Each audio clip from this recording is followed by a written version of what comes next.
ज्ञान the treasure में आपका स्वागत है। और हम आपको बताएंगे कि राम जी का जो वनवास हुआ था 14 वर्ष, तो उस 14 वर्ष के वनवास में राम कहाँ कहाँ रहे। इस वनवास काल में श्री राम ने कई ऋषि मुनियों से शिक्षा और विद्या ग्रहण की, तपस्या की और भारत के आदिवासी, वनवासी और तमाम तरह के भारतीय समाज को संगठित कर उन्हें धर्म के मार्ग पर चलाया। संपूर्ण भारत को उन्होंने एक ही विचारधारा के सूत्र में बांधा। लेकिन इस दौरान उनके साथ कुछ ऐसा ही घटा जिसने उनके जीवन को ही बदल कर रख दिया। रामायण में उल्लेखित और अनेक अनुसंधानकर्ताओं के अनुसार जब भगवान राम को वनवास हुआ तब उन्होंने अपनी यात्रा अयोध्या से आरंभ करते हुए रामेश्वर और उसके बाद श्रीलंका में समाप्त की। इस दौरान उनके साथ जहां भी जो भी घटा, उनमें से 200 से अधिक घटना स्थलों की पहचान की गई है। जाने माने इतिहासकारों ने पूरा रिसर्च किया है। अभी जैसे केवट प्रसंग है। हाँ, एक चीज़ मैं आपको और बता देना चाहता हूँ कि सारी जो जांच पड़ताल है वो पूरा वैज्ञानिक तरीकों से की गई है। तो चलिए हम आपको बताते हैं कि श्री राम जी मेन मुख्य मुख्य जगह पे कहाँ गए।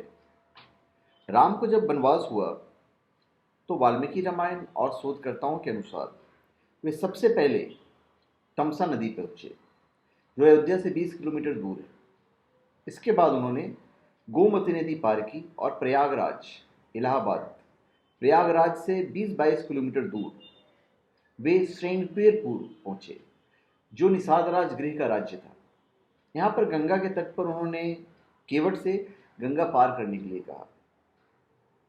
उसके बाद सिंगमौर, इलाहाबाद से 22 मील, लगभग समझ लीजिए 35 किलोमीटर, 22 मील उत्तर पश्चिम की ओर सिंगरौर नामक स्थान ही प्राचीन समय में श्रृंगवेरपुर नाम से जाना जाता है। रामायण में इस नगर का उल्लेख आता है। यह नगर गंगा घाटी के तट पर स्थित था। महाभारत में इसे तीर्थ स्थल कहा गया है। फिर एक कुरई, इलाहाबाद जिले में ही कुरई नाम एक स्थान है जो सिंगरौर के निकट गंगा नदी के तट पर स्थित है, और गंगा के उस पार सिंगरौर तो इस पार कुरई है। सिंगरौर में गंगा पार करने के पश्चात श्री राम इसी स्थान पर उतरे थे। इस ग्राम में एक छोटा सा मंदिर है जो स्थानीय लोक श्रुति के अनुसार उसी स्थान पर है जहां गंगा को पार करने के पश्चात राम, लक्ष्मण और सीता जी ने कुछ देर विश्राम किया था। फिर चित्रकूट, कुरई से आगे चलकर श्री राम अपने भाई लक्ष्मण और सीता सहित प्रयाग पहुंचे। प्रयाग को वर्तमान में इलाहाबाद कहा जाता है। यह गंगा जमुना का संगम स्थल है। हिंदुओं का यह सबसे बड़ा तीर्थ स्थान है। प्रभु श्री राम ने जंगल के समीप यमुना नदी को पार किया और फिर पहुंच गया चित्रकूट। यहाँ स्थित स्मारकों में शामिल है वाल्मीकि आश्रम, मांडव्य आश्रम, भरतकूप इत्यादि। चित्रकूट वह स्थान है जहां राम को मनाने के लिए भरत अपनी सेना के साथ पहुंचते हैं। तब जब दशरथ का देहांत हो जाता है,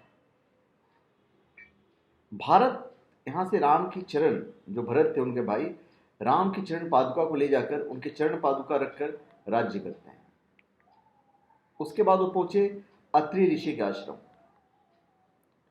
चित्रकूट के पास ही सतना, जो मध्य प्रदेश में है, मध्य प्रदेश स्थित अत्रि ऋषि का आश्रम था। महर्षि अत्रि चित्रकूट के तपोवन में रहा करते थे। वहां श्री राम के कुछ अपने भाई और सीता जी के साथ कुछ वक्त बिताया। अत्रि ऋषि ऋग्वेद के पंचम मंडल के दृष्टा हैं। अत्रि ऋषि की पत्नी का नाम है अनुसुईया, जो दक्ष प्रजापति की 24 कन्याओं में से एक थी। अत्रि पत्नी अनुसुईया के तपोबल से ही भागीरथी नदी की एक पवित्र धारा चित्रकूट में प्रवेश हुई थी और मंदाकिनी नाम से सुप्रसिद्ध हुई। ब्रह्मा, विष्णु, महेश ने अनुसुईया के अस्तित्व की परीक्षा ली थी, लेकिन तीनों को उन्होंने अपने तपोबल से बालक बना दिया था। तब तीनों देवियों की प्रार्थना के बाद तीनों देवता बाल रूप से मुक्त हो पाए। फिर तीनों देवता के वरदान से उन्हें एक पुत्र मिला, जो थे महायोगी दत्तात्रेय। अत्रि ऋषि के दूसरे पुत्र का नाम था दुर्वासा। दुर्वासा ऋषि को कौन नहीं जानता। अत्रि के आश्रम के आसपास राक्षसों का समूह रहता था। अत्रि, उनके भक्तगण व माता अनुसुईया उन राक्षसों से भयभीत रहते थे। भगवान श्री राम ने उन राक्षसों का वध किया। वाल्मीकि रामायण के अयोध्या कांड में इसका वर्णन मिलता है। प्रातः काल जब राम आश्रम से विदा होने लगे तो अत्रि ऋषि उन्हें विदा करते हुए बोले कि हे राघव, इन वनों में भयंकर राक्षस तथा सर्प निवास करते हैं जो मनुष्यों के नाना प्रकार के कष्ट देते हैं। इनके कारण अनेक तपस्वियों को असमय ही काल का ग्रास बनना पड़ा है। मैं चाहता हूं कि तुम इनका विनाश करके तपस्वियों की रक्षा करो। राम ने महर्षि की आज्ञा को शिरोधार्य कर उपद्रवी राक्षसों तथा मनुष्य का प्राणांत करने वाले भयानक सर्पों को नष्ट करने का वचन देकर सीता तथा लक्ष्मण के साथ आगे के लिए प्रस्थान किए। चित्रकूट की मंदाकिनी, गुप्त गोदावरी, छोटी पहाड़ियां, कंदरावली आदि से निकलकर भगवान राम पहुंचे घने जंगलों में। अतिरित्री के आश्रम से कुछ दिन रुकने के बाद श्री राम ने मध्य प्रदेश और छत्तीसगढ़ के घने जंगलों को अपना आश्रय स्थल बनाया। यह जंगल क्षेत्र था दंडकारण्य। अत्रि आश्रम से दंडकारण्य आरंभ हो जाता है। छत्तीसगढ़ के कुछ हिस्सों पर राम के नाना और कुछ पर बानासुर का राज्य था। यहाँ की नदियों, पहाड़ों, सरोवरों एवं गुफाओं में राम के रहने के सबूत की भरमार है। यहीं पर राम ने अपना वनवास काटा था। यहाँ वे लगभग 10 वर्षों से भी ज्यादा समय तक रहे थे। अत्रि आश्रम से भगवान राम मध्य प्रदेश के सतना पहुंचे, जहां राम वन है। मध्य प्रदेश एवं छत्तीसगढ़ क्षेत्रों में नर्मदा व महानदी नदियों के किनारे 10 वर्षों तक उन्होंने कई ऋषि आश्रमों का भ्रमण किया। दंडकारण्य क्षेत्र तथा सतना के आगे वे विराद, सरभंग एवं सुतीक्ष्ण मुनि आश्रमों में गए। बाद में सतीक्ष्ण आश्रम वापस आए। पन्ना, रायपुर, बस्तर और जगदलपुर में कई स्मारक विद्यमान हैं, जैसे मांडव आश्रम, श्रृंगी आश्रम, राम लक्ष्मण मंदिर इत्यादि। राम वहां से आधुनिक जबलपुर, शहडोल, अमरकंटक गए होंगे। शहडोल से पूर्वोत्तर की ओर सरगुजा क्षेत्र है। यहाँ एक पर्वत का नाम रामगढ़ है। 30 फीट की ऊंचाई से एक झरना जिस कुंड में गिरता है उसे सीता कुंड कहा जाता है। यहाँ विशिष्ट गुफा है। 2 गुफाओं का नाम लक्ष्मण बोंगरा और सीता बोंगरा है। शहडोल से दक्षिण पूर्व की ओर बिलासपुर के आसपास छत्तीसगढ़ है। वर्तमान में करीब 92,300 वर्ग किलोमीटर, मतलब 92,300 वर्ग किलोमीटर क्षेत्रफल में फैले इस इलाके के पश्चिम में अबुझमाड़ पहाड़ियां तथा पूर्व में इसकी सीमा पर पूर्वी घाट शामिल है। दंडकारण्य में छत्तीसगढ़, ओडिशा एवं आंध्र प्रदेश राज्यों के हिस्से शामिल हैं। इसका विस्तार उत्तर से दक्षिण तक करीब 320 किलोमीटर तथा पूर्व से पश्चिम तक लगभग 480 किलोमीटर है। दंडक राक्षस के कारण इसका नाम दंडकारण्य पड़ा। यहाँ रामायण काल में रावण के सहयोगी बानासुर का राज्य था। उसका इंद्रावती महानदी के पूर्व समुद्र तट, गोइंद्रानी जो गोदावरी तट है तक तथा अलीपुर, पारंदुली, किरंदुली, राजमहेंद्री, कोयापुर, कोयानार, छिंदक कोया तक राज्य था। वर्तमान बस्तर को बारसूर नामक समृद्ध नगर की नींव बानासुर ने डाली थी, जो इंद्रावती नदी के तट पर थी। यहीं पर उसने ग्राम देवी कोयतर माँ की बेटी माता माई की स्थापना की। बानासुर द्वारा स्थापित देवी दांत तोना है। दांत तोना दंतेवाड़ी भी कहते हैं उनको। यह क्षेत्र आज दंतेवाड़ा के नाम से जाना जाता है। यहाँ वर्तमान में गोंड जाति निवास करती है और तथा समूचा दंडकारण्य का अब नक्सलवाद की चपेट में है। इसी दंडकारण्य का ही हिस्सा है। आंध्र प्रदेश का एक शहर है फिर भद्राचलम। गोदावरी के तट पर बसा यह शहर सीता रामचंद्र जी के लिए प्रसिद्ध है। यह मंदिर भद्रगिरी पर्वत पर है। कहा जाता है कि श्री राम ने अपने वनवास के दौरान कुछ दिन इस भद्रगिरी पर्वत पर ही बिताए थे। स्थानीय मान्यता के मुताबिक दंडकारण्य के आकाश में ही रावण और जटायु का युद्ध हुआ था और जटायु के कुछ अंग दंडकारण्य में ही आ गिरे थे। ऐसा माना जाता है कि दुनिया भर में सिर्फ यहीं पर जटायु का एकमात्र मंदिर है।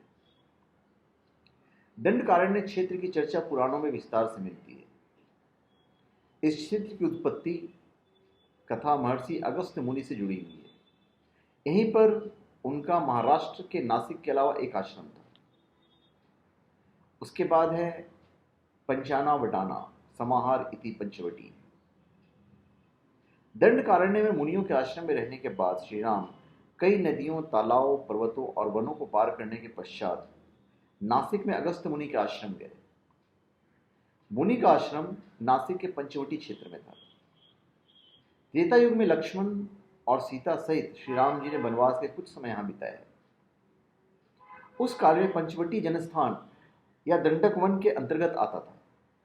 पंचवटी या नासिक से गोदावरी का उद्गम स्थान त्र्यंबकेश्वर लगभग 20 मील दूर है। 20 मील मतलब लगभग 32 किलोमीटर हो गया। वर्तमान में पंचवटी भारत के महाराष्ट्र के नासिक में गोदावरी नदी के किनारे स्थित विख्यात धार्मिक तीर्थ स्थल है। अगस्त मुनि ने श्री राम को अग्निशाला में बनाए गए शस्त्र भेंट किए। नासिक में श्री राम पंचवटी में रहे और गोदावरी के तट पर स्नान ध्यान किया। नासिक में गोदावरी के तट पर 5 वृक्षों का स्थान पंचवटी कहा जाता है। ये 5 वृक्ष थे पीपल, बरगद, आंवला, बेल और अशोक वट। यहीं पर सीता माता की गुफा के पास 5 प्राचीन वृक्ष हैं जिन्हें पंचवट के नाम से जाना जाता है। माना जाता है इन वृक्षों को राम, सीता और लक्ष्मण ने अपने हाथों से लगाया था। यहीं पर लक्ष्मण ने शूर्पणखा की नाक काट दी थी। राम लक्ष्मण ने खर व दूषण के साथ युद्ध किया था। यहाँ पर मारिच वध स्थल का स्मारक भी अस्तित्व में है। नासिक क्षेत्र स्मारकों से भरा पड़ा है, जैसे कि सीता सरोवर, रामकुंड, त्र्यंबकेश्वर आदि।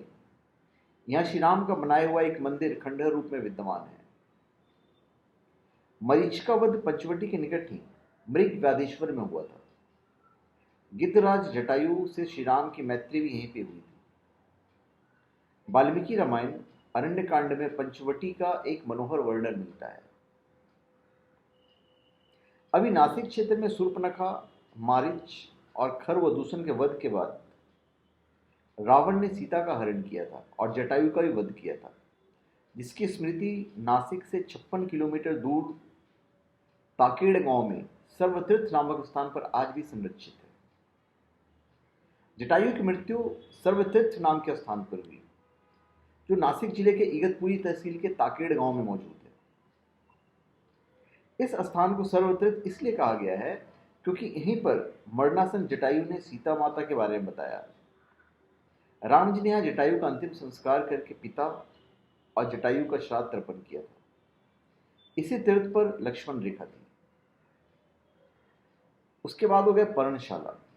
पर्णशाला आंध्र प्रदेश में खमाम जिले के भद्राचलम में स्थित है। रामालय से लगभग 1 घंटे की दूरी पर स्थित पर्णशाला को पनशाला या पनसाला भी कहते हैं।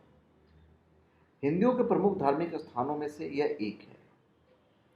पर्णशाला गोदावरी नदी के तट पर स्थित है। मान्यता है कि यही वह स्थान है जहां से सीता जी का हरण हुआ था। हालांकि कुछ मानते हैं कि इस स्थान पर रावण ने अपना विमान उतारा था। इस स्थल से ही रावण ने सीता को पुष्पक विमान में बिठाया था, यानी सीता जी ने धरती यहां छोड़ी थी।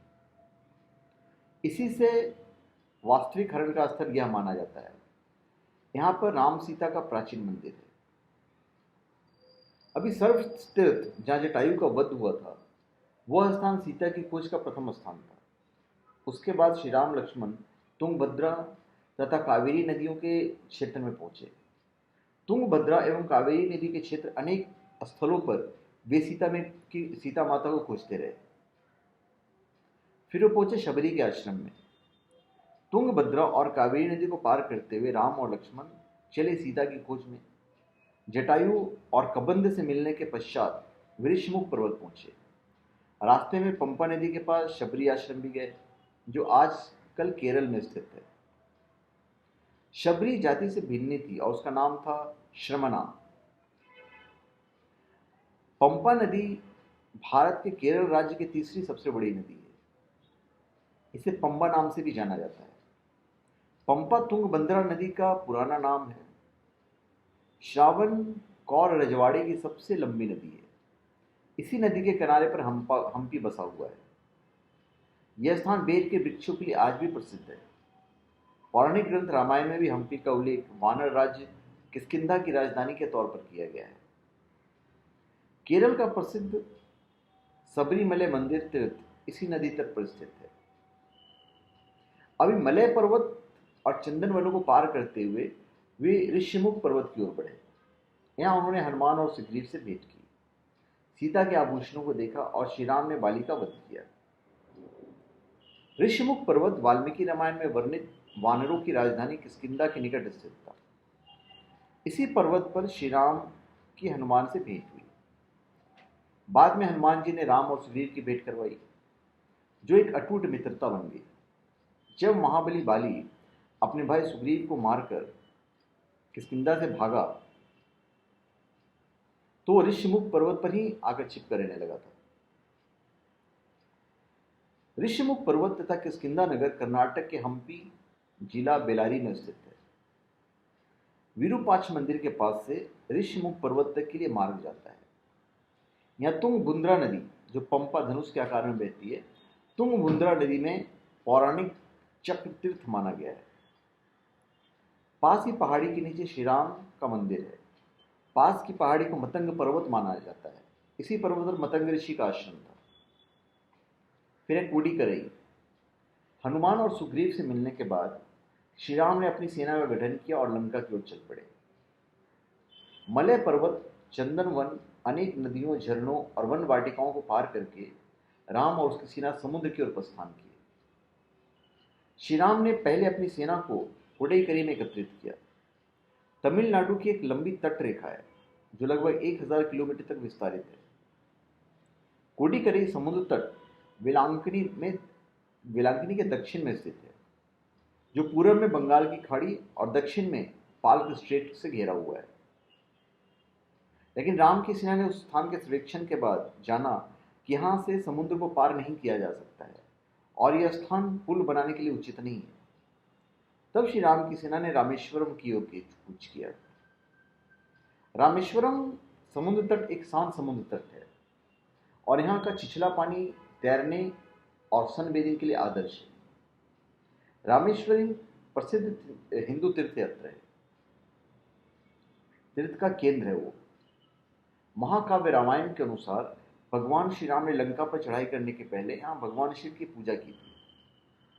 रामेश्वरम का शिवलिंग श्री राम द्वारा स्थापित शिवलिंग है। वाल्मीकि के अनुसार 3 दिन की खोजबीन के बाद श्री राम ने रामेश्वरम के आगे समुद्र में वह स्थान ढूंढ निकाला जहां से आसानी से श्रीलंका पहुंचा जा सकता था। उन्हें नल और नील की मदद से उक्त स्थान से लंका तक का पुनर्निर्माण करने का फैसला किया। अभी छेदुकराई तथा रामेश्वरी के इर्द गिर्द इस घटना से संबंधित अनेक स्मृति चिन्ह अभी भी मौजूद हैं। नाविक रामेश्वरी में धनुषकोडी नामक स्थान से यात्रियों को राम सेतु के अवशेषों को दिखाने ले जाते हैं। अभी धनुषकोडी भारत के तमिलनाडु राज्य के पूर्वी तट पर रामेश्वरम द्वीप के दक्षिण किनारे पर स्थित एक गांव है। धनुषकोडी पंबन के दक्षिण पूर्व में स्थित है।